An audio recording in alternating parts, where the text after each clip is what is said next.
নমস্কার বন্ধুরা, good morning. আজকে সকাল সকাল মাঠে গেলাম, তারপর মাঠে একটু সামান্য কাজ ছিল, একটু কাজ করে আমাদেরকে যেতে হবে ক্যাটারিং এ। সেই জন্য ভিডিওটা খুব একটা বড় হবে না, তো চলুন ভিডিওটা প্রথম থেকে শুরু করা যাক। সকালবেলা ঘুম থেকে উঠতেই মা বললো যে মাঠে একটু কাজ বাকি আছে, না হলে আমাদের জল পাওয়ানো হবে না। তারপর পাশের জমিতে জেঠুদের জল পাওয়ানো চলছে, সেই জন্য মা বললো যে একটু তাড়াতাড়ি যা জমির কাজটা করে দে, তাহলে জল পাওয়ানোটা কমপ্লিট হলে আজকে বিকেলে তোরা ক্যাটারিং এ যেতে পারবি। আর সেই মতো মায়ের কথা শুনে আমি একটা কোদাল নিয়ে চলে গেলাম জমিতে কাজ করার জন্য। আর এদিকে দেখি যে আমি আসার আগেই দাদা চলে এসেছে, অনেক আগে অনেক কাজ শুরু করে দিয়েছে।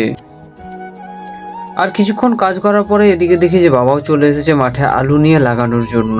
এদিকে কাজের ফাঁকে মাঠের যে ভিউটা সেটা আপনাদেরকে একটু সামান্য দেখানোর চেষ্টা করছিলাম। মাঠের দৃশ্যটা সকাল সকাল হালকা রোদ হালকা কুয়াশাতে বেশ ভালোই লাগছিল।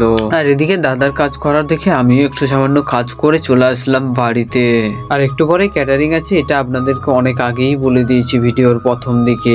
তাই বাড়িতে এসে স্নান খাওয়া দাওয়া করে রেডি হয়ে ক্যাটারিং এর জন্য রেডি হয়ে গেলাম। তো যাই হোক বন্ধুরা, এর সাথে সাথে আজকের ভিডিওটা এখানেই শেষ করব। ক্যাটারিং এর ভিডিওটা অনেকটা বড় হয়েছে, তাই ওটা নেক্সট পার্টে থাকছে, পরের দিন ভিডিওটা আপলোড করব। তো যাই হোক বন্ধুরা, চলুন আজকের মতো টাটা, দেখা হচ্ছে নেক্সট ভিডিওতে। ততক্ষণের জন্য আপনারা সবাই ভালো থাকবেন।